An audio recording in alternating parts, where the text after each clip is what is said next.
I've got a business trip this weekend, so I'm counting on you to take care of the house and mom, okay? What? Again? I can handle the weekdays, but not having you around on the weekends is tough. Do you realize how hard it is? Well, I have work, so what can I do? That's true, but then why don't you start working? If you do, I'll handle everything at home. Think you can earn as much as I do? That's impossible. Right? So, please, no complaints. I'm counting on you. That was a conversation with my husband before our problems began. Looking back, it's strange to think that he was always away on business trips, even on weekends. This is the story of my husband's selfish actions. We live with mother-in-law. It's been few years since we started living together. Mother-in-law has dementia. Her symptoms are still mild, but she needs special care. At first, it was just a bit of forgetfulness, but then her understanding and judgment deteriorated. She became irritable, and when we went to the doctor, she was diagnosed with dementia. Amidst this, father-in-law, who had been chronically ill, passed away. After that, mother-in-law lost even more spirit and started to shut herself in her room. After discussing what to do about mother-in-law with the family, we decided that my husband, as the eldest son, would take care of her. When I decided to marry him, I knew that this day would come. Before mother-in-law was diagnosed with dementia, she was very cheerful and lively. She had my husband when she was young, so she is quite younger than my parents. She was strict with my husband when he was a child, and he still is a bit scared of her, but she and I got along very well. She was always kind to me and was always on my side. I admired and loved her very much. Whenever my husband and I had an argument, I would report it to her, and she would scold my husband for me. It was quite funny to see my husband's troubled face. I believe we got along better than most mothers-in-law and daughters-in-law. However, as I mentioned earlier, since the death of father-in-law, she lost her spirit and stopped being strict with my husband. Or rather, she stopped talking much. Taking advantage of that, my husband's attitude gradually changed. It was as if he was taking revenge for the past, becoming more arrogant. In hindsight, the family discussion may have been my husband's strategy. Initially, sister-in-law and her husband, who lived near my in-laws, were supposed to take in mother-in-law, but my husband prevented it. I'm the eldest son, so I'll take care of her. My husband was very insistent. He was always getting scolded by his mother. They weren't particularly close, which made me wonder why. Maybe he did have a sense of duty as the eldest son. But for some reason, I didn't feel that was all there is to it. Perhaps it was intuition. And when we started living with her, the bad feeling I had became a reality. Taking advantage of Emil's quietness, he did and said whatever he wanted. He started to boldly speak his mind to her, even though he was so afraid of her before. Because of her dementia, it takes time for her to understand what's being said to her. Yet, my husband didn't hold back his complaints. And I was the one who would stop him. Then, an event occurred, hinting my husband's misdeeds. After a 3-day business trip, my husband returned home. As usual, I went to unpack his bag and found a pair of unfamiliar underwear. I always bought his underwear, so it was strange to see something I didn't recognize. It was men's underwear, so it definitely belonged to him, but it raised questions, so I decided to ask him about it. Hey, what happened to the underwear you took with you? Huh? What underwear? I've never seen this pair before. Did you buy it yourself? Yeah, I did. I had to buy some in a hurry over there. Why did you have to buy it? What happened to the ones you had? They got torn, so I threw them away. They were old, right? Torn? But I bought those recently. Oh, really? Maybe they just weren't good quality? Is that so? Watching his suspicious behavior, I felt uneasy, but I didn't press further. For a moment, a thought crossed my mind, but I decided not to worry about it. I was hoping nothing more would come of it. However, a few days later, another incident occurred. My husband returned from another business trip. I went to the door to welcome him. Welcome home. How was the trip? Yeah, it was fine.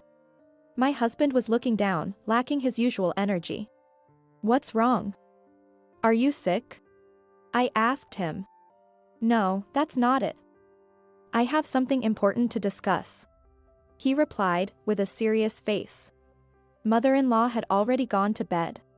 I sat in the living room, ready to listen to what my husband had to say. And I was shocked by his words. I want a divorce. I was lost for words since it was so sudden. I'm sorry to shock you. But please, let's get a divorce. Why? What's the matter? To be honest, I've fallen in love with someone else. I've been having an affair. I'm sorry. That explained the unfamiliar underwear. It all made sense now. So you've been deceiving me all this time. You're the worst. I deserve that. There's more. It's hard to say, but she's pregnant. Pregnant? What? My voice involuntarily raised in shock. I didn't expect this to happen. I just found out about the pregnancy yesterday. She's 6 months pregnant. I still can't believe it. But we have no choice but to have the baby. I intend to be the father. That's why I'm asking for a divorce, please. Fine. I'll get divorced. After hearing that, there's no way we can continue as husband and wife. Thank you. I'm sorry. And you need to talk to mother-in-law yourself. With that, he fell silent. Why have you suddenly gone quiet? He awkwardly said. It's about my mother. Would you be able to take care of her? What? Do you realize what you're saying? I know it's selfish to ask. But my side chick can't handle taking care of my mother and her upcoming child. You understand that, right? How can you even ask for a divorce in this situation? Is it too much to ask? Of course. If you want a divorce, be prepared to take care of everything on your own. I understand. I'll figure something out. With that, he went to his room and closed the door. I didn't want to think about anything that day, so I just showered and went to bed. The next morning, something felt off. The room seemed too clean. Things were gone from the house. I had a bad feeling and rushed to my husband's room. He was already gone, and so were his belongings. I just sat there, feeling defeated. On the bed was a filled-out divorce form. And beside it, a note with just the words, "I'm sorry." And just like that, he left his mother, who needed care, behind. As I thought about what to do next, my hatred grew. I would never forgive him. I decided to seek revenge and started making plans. I immediately took action. I went to a detective agency to gather evidence of his infidelity. Since we haven't filed for a divorce yet, we were still legally married. He probably hadn't thought of that. I quickly found out where he was staying. The house of his mistress.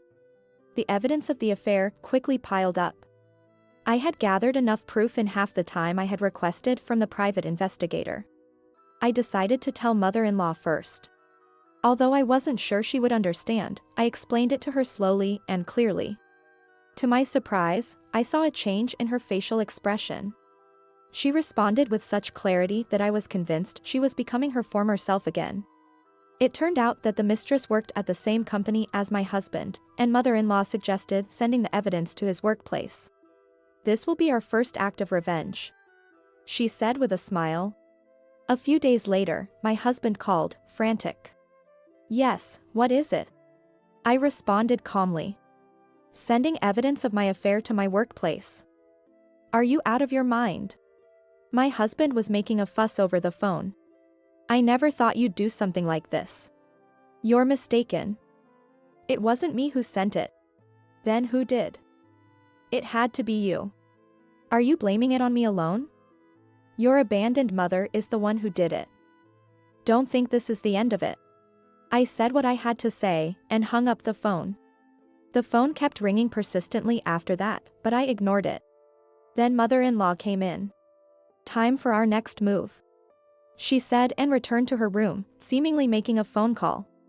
A few hours later, the doorbell rang. There was a woman standing in front of the door. I immediately recognized her, my husband's mistress. The face I had seen in photos. It seems that mother-in-law had called her over. I stayed in my room, leaving it to mother-in-law to handle the situation. Since my room was far from the living room, I couldn't hear anything, so I waited for the mistress to leave before asking mother-in-law about it. It seems the mistress was unaware of Emil's condition. If you're planning to marry my son, you'll have to take care of me. Are you okay with that? I think I'll be unable to use the bathroom on my own soon. Will you still marry him? Upon hearing this, the mistress was confused. Well, what's going to happen next? Mother-in-law seemed genuinely excited, almost making me wonder if her dementia had been cured by the thrill. And who would have predicted the outcome of her actions? The next day, the doorbell rang, and it was my husband at the door. What is it now? I was wrong. I want to talk. I decided to let him into the house to talk. Then, I heard an unexpected story from my husband. I broke up with her. The child isn't mine. It turned out that the mistress had multiple partners. She knew the child wasn't my husband's, but considered raising the child as his because of his status and financial stability. However, after speaking directly with mother-in-law, she realized she couldn't possibly be taking care of her. She got scared and confessed the truth to my husband. Upon reflection. Can we start over again? You don't need to answer right away. My answer is already clear. Leave this house immediately. We haven't filed for a divorce yet, because you missed signing one part in the paper. Since I have all the evidence of the affair, I will be seeking alimony. Please be prepared for that. I handed the divorce papers to my husband with a smile. Please, have mercy. Take responsibility for your actions, I said as I pushed him out of the house. Shortly after my husband left, mother-in-law came home from the hospital. Sister-in-law, who had accompanied her to the hospital, was there too, so I took the opportunity to report to her about what had happened. He got what he deserved. Sister-in-law said angrily. I really appreciate everything you've done, Mary. Taking care of me and dealing with my worthless son. I'm so sorry. I'll be moving in with my daughter now, so you go ahead and enjoy your life. Tears welled up in Emil's eyes as she said this. The next day, she moved in with sister-in-law. When I asked sister-in-law about Emil's condition, she said that while her dementia is somewhat managed with medication, it certainly wasn't cured. Eventually, my divorce finalized, and I received a fair amount of alimony. The mistress quit her job. Since mother-in-law sent the evidence of the affair to the company, it made her very uncomfortable to stay there. My husband submitted a transfer request to the company himself. It seems he got a demotion and a considerable amount of reduction in income. As for me, caring for mother-in-law has inspired me to help others in similar situations. I am currently studying to go into nursing. I'm grateful for mother-in-law because she led me to this dream. I truly hope for the progression of her dementia to slow down so that she can live longer.